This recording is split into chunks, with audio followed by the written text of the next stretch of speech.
Hello, everyone. Welcome to Coach Connect Live. So happy to be here with everyone, seeing you tune in from New Jersey, Long Island, Virginia, Barcelona, Brazil, Texas, Michigan, Arizona. I am in Brooklyn, New York. My name is Eloise Aone. I'm the director of Coach Connect at the Muse and Fairygodboss. And I'm really happy to be joined today by Marty McGovern, who is a longtime career coach at the Muse and Fairygodboss. Marty, thanks for being here. Thanks for having me. Excited to chat. Yeah. So today we're diving into a topic that is so important to so many career transitioners. It's how do you create a compelling career transition narrative? How do you talk about that change, that shift? And how do you do so in a way that makes you feel empowered and connected and feel like you're driving those conversations across all the different formats and channels that we use in a career transition? So really excited to dive into that with you, Marty. I want to give everyone a chance to ask your questions throughout today. So please ask those questions in the Q&A. So you'll see that just to the right of the chat on your screen. You can ask questions there, and Marty will get to as many as possible after we talk about how he approaches this topic and helping his clients do all of this wonderful career transition narrative work. Before we jump into that, Marty, I'd love to give you a chance to introduce yourself to everyone who's here today, who you are as a coach and how you work with your clients.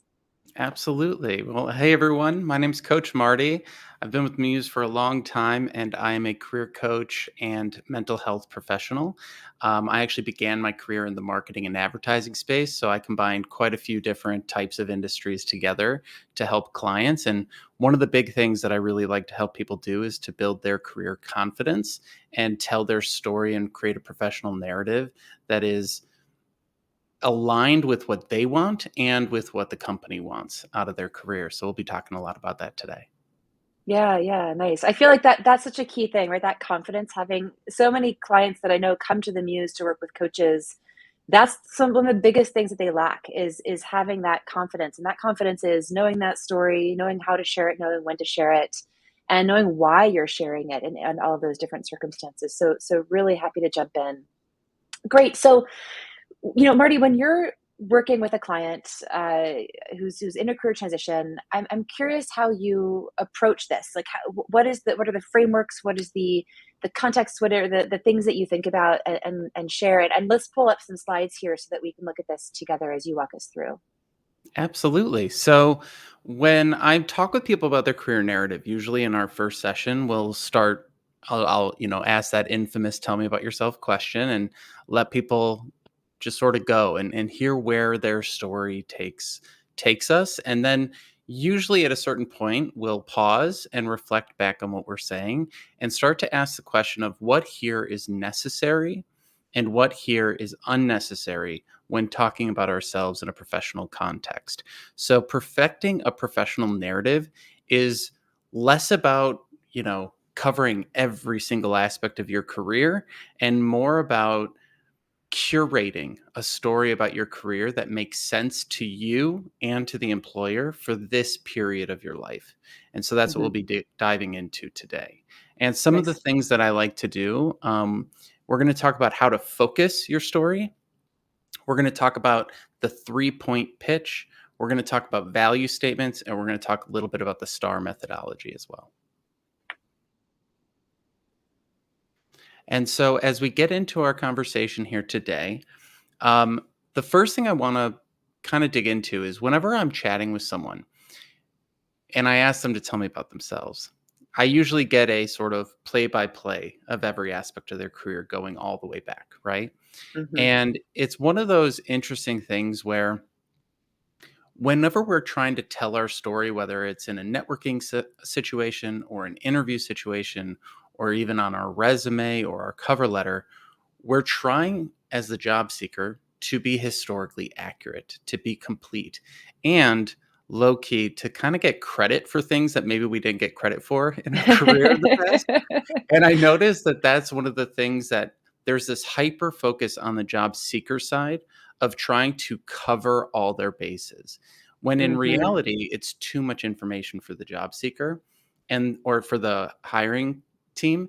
and they really need our help to simplify the story the same way they have to simplify the story for their products, and make sure that it makes sense and connects all the dots.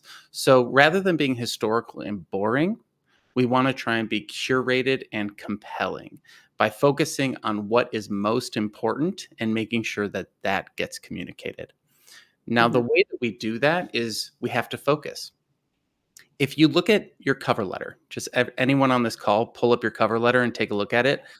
Chances are it's very me and I heavy. So it's I, me. We really Mhm. want to shift our perspective in the job search away from a me first perspective towards a them first perspective. So, in regards to the cover letter, I typically break it down into you, then me, then us. So, Mm. your company is really interesting. My background can help your company. Let's work together. Mm. When it comes to our personal stories, we tend to focus on our fears. We're like, oh no, I'm worried that I don't have this technology, or I don't have this experience, or I don't have enough of this or enough of that. And we try and preempt that. But what that ends up doing is it implants the negative idea in their head when it otherwise might not have been there, rather Mm. than focusing on our strengths. And then we focus too much on the past rather than focusing on how the past has prepared us for the future. And so that's what we're Mhm. going to be digging into today. I love it. And so, one of the ways that we can do this is using something called the 3-point pitch. Um, okay, sorry, I was just checking the chat there. One of the things we can do is do the 3-point pitch. And so, if Mhm. someone says, "Tell me about yourself," and you're in an interview, I always say, try and ask, like, what is the question behind the question?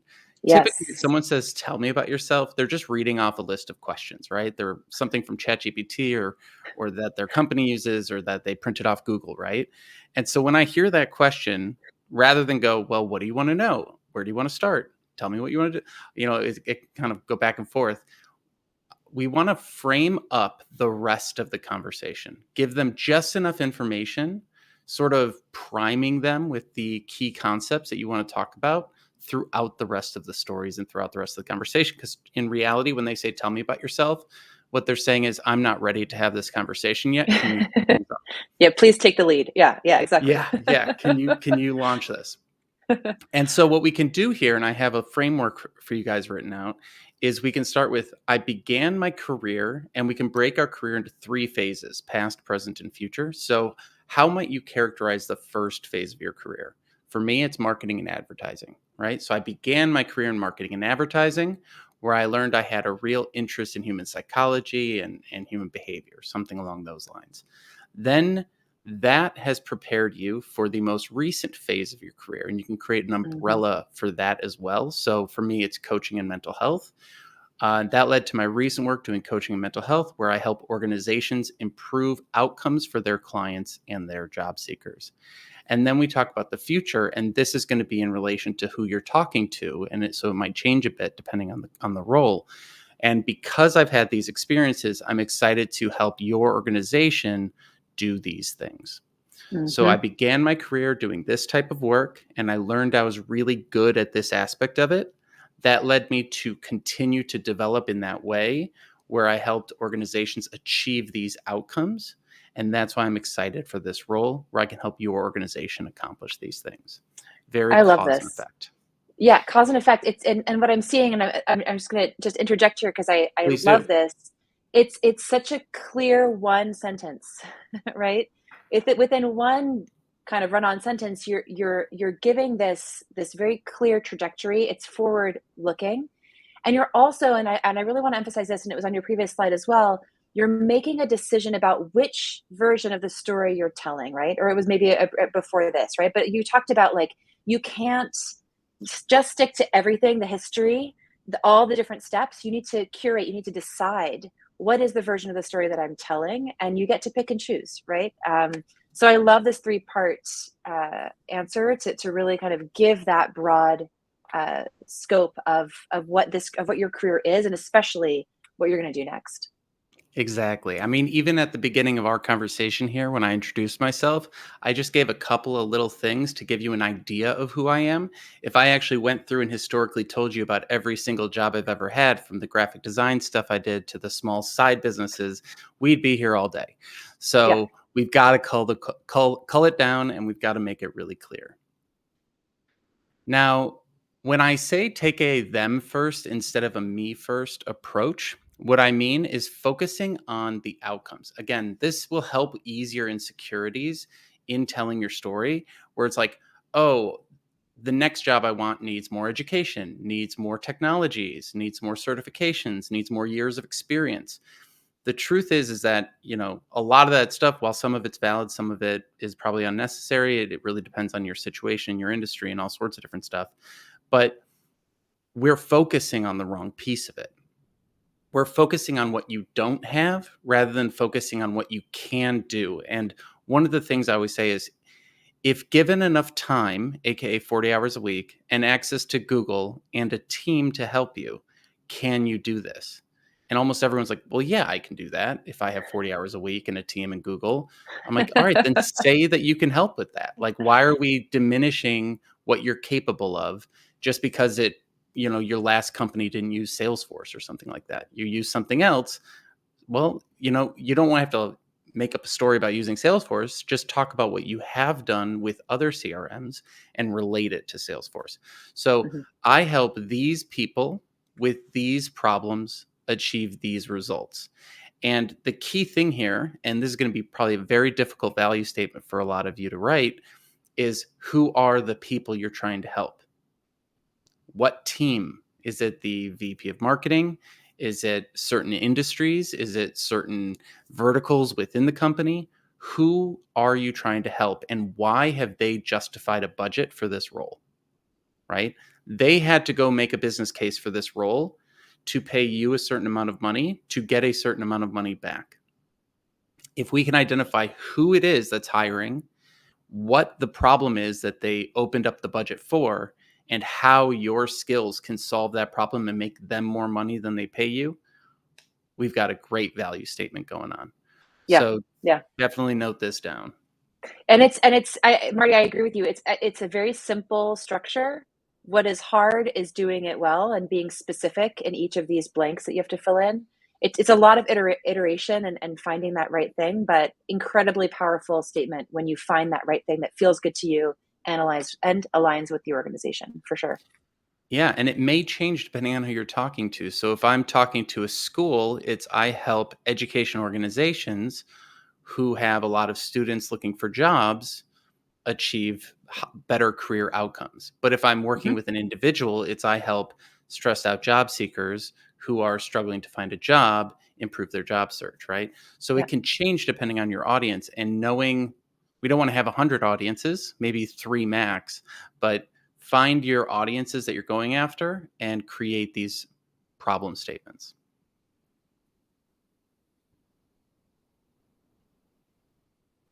The next piece here is the STAR method. Now, one of the things about the STAR method, because this is used in uh, the interview primarily, right? And one of the things about the STAR method is you tend to get stuck in a bit of a question answer silence rhythm where it's here's a question, here's my star story, quiet. Here's a question. Here's my star story. Quiet. And we want to make a little bit more banter when we're telling our stories. We want to engage the person we're talking to, right? So I put a little plus at the end of the STAR method, or there's also another format called PAL, Problem Action Learning. Hmm. And what I think is the most important piece of any story that we're telling is, what did you learn from that experience that you're going to take forward? If you Hmm. just tell me what happened, I'm probably going to tune out, especially because most of us aren't like, world famous storytellers, right? We're not Simon Sinek. So we're going to tell a story, probably ramble a bit, probably go on some tangents, and then we're going to go, and that's kind of what happened. And the person listening is going to go, okay, why did you tell me that? I forgot even what question I asked, right? Right. But if Yep. you add the learning in at the end, Now it's, here's the story. Okay, you tuned out, but I'm going to re-engage you at the end with this learning, and then we're going to relate over that. And if I can get the learning right, I can be a little bit, maybe not perfect in my storytelling and still do a good job. So what Mm, is STAR method? Situation: where was I working? Who was I working with? What was I working on? The task or the problem is, here was the issue, or here was the thing that I was assigned to fix or work on. The action I took to fix or address that problem, the result I got from that, and the thing that I learned from that I'm going to take into my next job. So let's say you're asked the question, tell me about a conflict you had, right? Well, I was mhm, at this company working on this team. I had this task, aka conflict, this problem with this person on this team. Be very specific. We spend way too much in the high level of our stories, mhm, and we don't ever get down to the specifics that paint the picture in the listener's mind of you actually at your desk or in the office doing it. mhm. And so we go: situation, people, places, things, the task, the action you took, the result that you got, and then what I learned about conflict from that situation is this, and here's how it's changed how I approach conflict in the future. Yeah, That connects to what they are looking for. Or maybe it's a technology and it says, and here's how I might use that technology to help companies in the future. How's your team using that technology? And now you're in a banter, collaborating mhm. about working together rather than just doing question, answer, silence. I love this so much, Marty. It's about making it feel conversational and connected. And it's also going back to what you started the presentation with today, which is always try to ask yourself, what is the question behind the question? Like, what are they actually trying to understand about you? What they're trying to understand about you is how you solved a problem in the past that taught you something that you take with you today and will apply in the future, right? So I love that you're pulling out those two key things in this STAR method and how to answer questions. It's the basis of any good story, right? A real problem with high stakes, hopefully, right? That makes an exciting story, right? But it's like, how did this experience make you who you are today? And that learning truly is what they're trying to understand about you, not about actually what happened 3 years ago on this project you're talking about. It's like what you keep from that moment today. So this is gold. This is real gold. Exactly, because most of our stories, especially work-related stories, they're not that exciting. Like, okay, Let's be we had a real. conf yeah, we had a conflict over what color the button should be on the website, but what you learned from that is what's important. And so, Yeah. kind of going to that, what is the question behind the question? Just to reiterate that in a different way, if they say, "What are your strengths and weaknesses?" If typically what happens in an interview is we get asked bad questions and then we give bad Hmm. answers. But Right. what we want to do instead is give good answers to bad questions. So if we ask, what is the real question here? So, what are your strengths and weaknesses? Procrastination is my weakness, and I work too hard is my strength. Like, people, or I solve problems is what people say, which is the literal definition of a job and says nothing. So, um, what they're really asking is, if I put you on this team, what tasks should I assign to you, and what Hmm. tasks should I delegate to other people? They Hmm. don't know that that's what they're asking, but that's really what they want to know from that question, because Right. they're trying to build a well-rounded team. So definitely we can open it up for questions here, and dig in if there's anything else that folks had thoughts on. Yeah, so Marty, this is amazing. Thank you so much for sharing all of this. I know we have questions that have been coming in. We have about 10 minutes. We're going to try to get to as many as possible, everyone. So let me pull up a few here, Marty, and see what we can ask here. Um,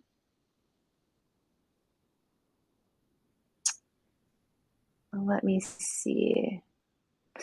So we have a question from Priscilla, and she asks, "How can I balance showcasing past achievements with demonstrating potential for a new role, especially when pivoting within the same field but to a different company or sector?" You covered this partially, but is there anything to add here around balancing showcasing past experiences with demonstrating potential within a new role when you're in a career pivot? So when it comes to a career pivot, you really need to embrace the fact that, and this goes back to the confidence piece, embrace the fact that you're pivoting. So typically when we say, "Oh, I'm in a pivot," it's usually, "Oh, I'm in a pivot," like an apology almost. When in reality, it's like, I'm pivoting for a reason. I'm pivoting Mm, because the current thing I'm doing doesn't give me this opportunity to grow. So, for instance, I went from marketing to coaching. Well, marketing was great. I learned a lot about human psychology, but I didn't get to work with people one on one. I was kind of like behind this, computer just sending things out into the ether. And I wanted more human interaction. So I focused on that piece of it, talked about the interactions that I had with clients and things like that, and talked about how I wanted more of that. And that's why I'm making this pivot. So when it comes to showcasing past achievements while demonstrating potential for a new role, what is this new role? Why are you drawn to doing it? What is the responsibility that you want to take on? And what are the outcomes you want to achieve?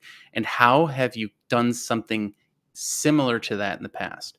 So that we mhm, can tell a story about when I was at my previous role, I did this thing which is similar to what I'm going to be doing in this next role. And here's what I learned from doing that I'll apply in this next role. And again, mhm. if we focus on the learning and we bring I always say curiosity and a desire to help. So, like, I am here to help and I am Mm, curious. If we bring mm. that energy to the interview, it'll go a lot farther. Yeah, I think that's spot on. And we have another question that's similar to this. Maybe you could just add on specifically to Yamini's question.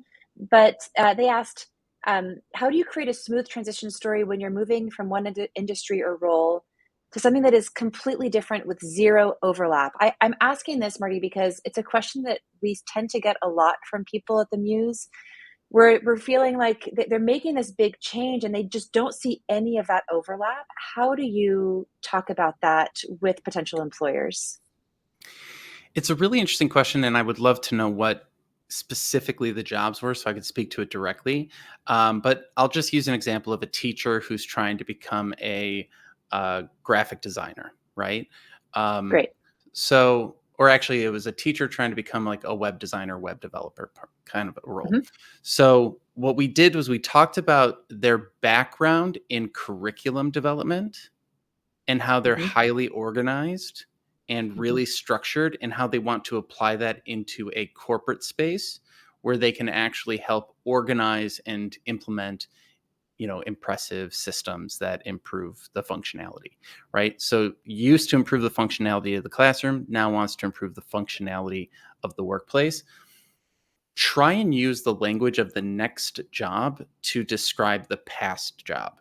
So when Hmm. I would talk about my marketing work when I was trying to become a coach, I would talk about it in terms of like coaching vernacular. So you're showing your use of the language while still talking about something that's maybe not technically related, but it shows that you understand. And this is kind of the core thing is that they're not going to connect the dots necessarily. They're No. spaced out in between meetings, stressed out. They have their own life, so we have to connect the dots for them. And hindsight is 2020. Like any story makes sense if we take out all the superfluous stuff and focus on, you know, I got into marketing because I like human behavior and psychology. I got into coaching because I like human behavior and psychology. I got into mental health because I like human psychology. That's my thread. But you're going to have a different thread. What did you like about your last job? What do you like about this next job? How do those connect? Hmm. Again, we can always work together to go into the specifics of your situation, but there is always a through line. And I've worked with some pretty crazy career changes. Yeah, yeah. I love this. And I think that this simple recommendation of the vocabulary shift, like not calling them teachers, but calling them stakeholders. They are stakeholders, but that's what we would call them in a business context. Whereas we don't use those terms stakeholders within a school, I don't think, right? Maybe we do in the administration side, but maybe not on the teacher side, right? So it's just about that simply that alone, I think helps everyone kind of see, well, I've done these things before in a different context, and I can tell a story that's relevant to the person I'm speaking to. Yeah, like say you're a teacher going to account management, right? It's like, Mhm. well, dealing with the parents is not too dissimilar to dealing with clients. They're External both partners or clients. Yeah, they're exactly. they're Yeah. both frustrating. So talk about that.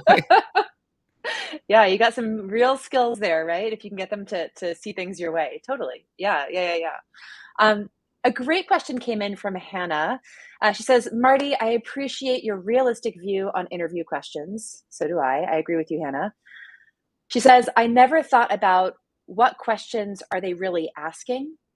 Can you provide some more examples of what they might really be asking for some common interview questions? So, like, what are the questions behind the questions for those classic ones that most of us can expect to be asked in initial rounds of an interview? Absolutely. I'm trying to think of different interview questions, and Eloise, if you think of any, throw them out, and I'll do the question behind the question as well. Yeah. So the strengths and weaknesses one is the go-to. The tell me about yourself is a funny one. Tell me about a conflict you had with a coworker. They're not actually curious about the conflict. Mm-mm. They're curious about what you've learned about conflict. So that's like a really clear one where it's like we get too. Usually people will be like, "Oh no, I wasn't expecting this," even though we should expect it. But like, I wasn't expecting Totally. this, and now I'm thinking about that person that I worked with that I hate, and now the tone of the interview is shifting, and everything's all weird, and I'm all you know perplexed. Flustered. And it's yeah, flustered. That's the word I was looking for. And so it's Yeah. like we want to have like it's less about the story and more Hmm. about the learning. Like that's the key thing. And so what would be some good questions? Like tell me about a time that you showed leadership. Hmm. It's kind of like vague. Well, what do you mean leadership? I Super guess, vague. in Mhm. my previous job, I showed leadership by, working on this project. And we tend to just give a really high level story. Mhm. Think specifically about a time when you were asked to coordinate something or manage something and tell that specifically. Use people's names or make up fake names for people. Like give a specific story that showcases not necessarily like the story doesn't matter as much as w- something that shows your leadership style or how you Mhm. handle people, because that's really what leadership is. It's people management. So when Mhm. they say tell me about a time you showed leadership, what they're really saying is, how do you coordinate people, right? um if they ask a question like tell me about a time that something didn't go how you expected in a role. Mhm. What they're really saying is, how do you handle like failure, right?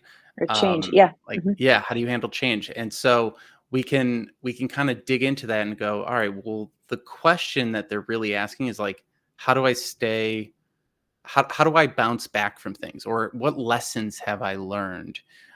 So in the case of a teacher, maybe a student didn't do as well as you thought they would, or something like that. Mhm. Mhm. What did you learn from that, and how did it impact your teaching moving forward? Mhm. Different things along those lines. So it's more about the impact of the thing you learned than it is the story itself. Yeah, and it's also what I'm hearing is that it's also what is your main approach to this kind of situation? So, like, if in the previous one that you just asked, right? Like, tell us about a time something changed unexpectedly, or tell us about a time a project didn't go as expected. They're trying to understand: are you adaptable? Are you a good communicator in those moments? Are you a good manager of people in those moments? Right. So it's also about making a decision. Going back to decision making, which we've talked about a few times already. Now, it's how it's you have permission to choose kind of what that core learning is and that core approach is, and be like, oh well, in these moments, for me, it's really about communicating really clearly and effectively and quickly with people. Let me tell you a story about how I've done that, and then all of a sudden, because you've pulled that key takeaway, that learning, that thing that you do well in those moments, it gives you that direction as well, right? So I think thinking about what is that list of traits, the things you're really good at, and kind of having those in your back pocket. Like, I'm a good listener, I'm a good communicator, I am adaptable, I'm a people person, I'm collaborative, right? Those can be part of the like the whys behind the question and the question behind the question, and linked very much to that learning. Does that make sense, Marty, what I'm saying? Yeah, and to that point, what I would say is try, and because this goes back to that 3 point pitch. In your 3 point pitch, you're setting up the main idea that you're going to reinforce throughout the rest of the interview. So, the same way at a presentation, you say, here's the takeaway. Then you give the presentation and tell a bunch of things. And then here's the takeaway again. So, Yep. you're kind of bookending it. So, like, whatever your differentiator is, try and pick something that other people wouldn't say, or sorry, Mm, that other people would say the opposite of. So mm, everyone can say they're a good communicator. That's kind of broad, right? But I'm a human centric designer versus a data mm, centric designer, right? mm, I'm more mm, of like a mental health oriented career coach. I take into account a lot of more mental health stuff than like a hyper finance focused, business focused career coach. And there mhm, are differences there. And so, knowing your sort of approach or your philosophy of your work, or just think back to what people have said you're really good at in the past. Everyone says to me, I could talk to you about anything. I'm like, great, all right, that's one of my things. So yeah, um you know I'm really good at dealing with emotion versus I really like dealing with data. That's a differentiator that you can then pepper throughout all your answers. And one quick thing to throw in at the end: to prepare for interviews or to prepare for any of this, the star method and things like that, think of 6 projects that you have worked on throughout your career and just note them down. And then for each project, write down one thing that you struggled with on that project, a conflict you mm, had on that project, a, mm. a time you went above and beyond on that project, and a time you showed leadership on that project. And now you've got, a I dozen love it. stories. And we're thinking more of answering these questions like a politician rather than waiting to see what the question is and then having to come up with a story on the spot. We go, that question is close enough to this story, so I'm just going to tell that story from this perspective. And now Yep. you don't have to come up with something brand new every single question. Right. Yeah, and you're not answering the question because it's been asked. You're answering it because you've made a decision that that's a great story that they need to hear about you, and you're just giving the best. You're connecting it to the question in Yeah, the you're best way tweaking possible. it to their need. Yeah. Yeah. Yeah, yeah, that's great. That's great. I can't believe we're already at time. I'm sure everyone here feels like we have just scratched the surface with Marty. I know I could keep talking to you forever on all this stuff, and dive in. We have so many questions we didn't get to. Um, please ask them in the community on Fairygodboss. We'll try to get to some answers from you, for you, from Marty, from us. So please, ask them there, and check Marty out on the Muse and Fairygodboss. Book some time with him if you need some support as you're going through this a job search or a career transition or just a moment of growth. Check him out there. Thank you everyone for joining us, and Marty, thank you so much for your expertise today. It's been such a pleasure talking to you. Thanks for having me. It was a pleasure. All right, bye everyone.